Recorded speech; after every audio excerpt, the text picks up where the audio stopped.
pambansang dambana ng Republika ng Pilipinas. Mahalaga ang kasaysayan, lalo na sa ating mga estudyante.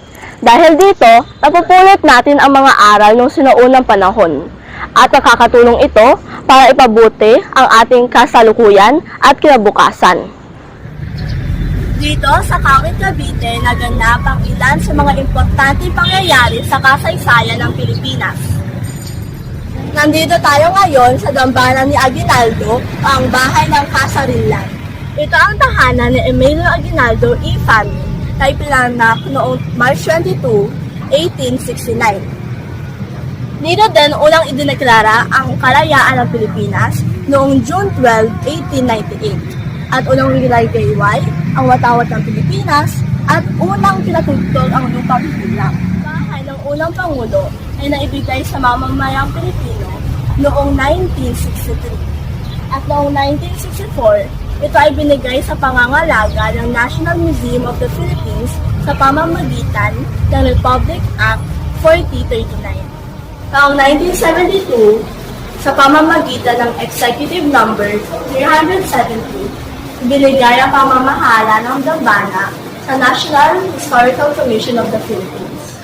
Tara, samahan ninyo kaming tuklasin ang mga natagong pamana sa dambana ni Aguinaldo. Makikita din dito ang mga personal na gamit ni Emilio Aguinaldo at mga armas nung ginamit niya ng panahon ng Kastila.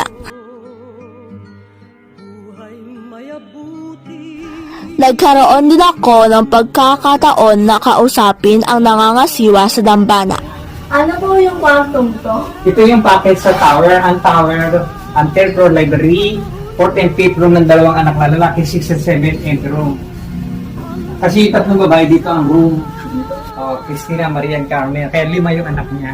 Ano ba yung pangalan ng dalawang lalaki? Miguel, number 1, and Miguel Jr., number 3. Ating silipin ang kwarto ng mga anak ni Emilio Aguinaldo. Kapansin-pansin ang kakaibang disenyo ng mga kagamitan noon. Gawa ang mga ito sa matitibay na kahoy.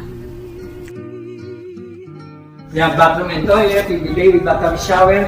Sila lang ang may CR na ganyan kasi nagasabi. Dito nagaganap ang mga pagpupulong laban sa mga Kastila. Makikita din sa mga disenyo ng tahanan ng pagiging nasyonalismo ni Emilio Aguinaldo.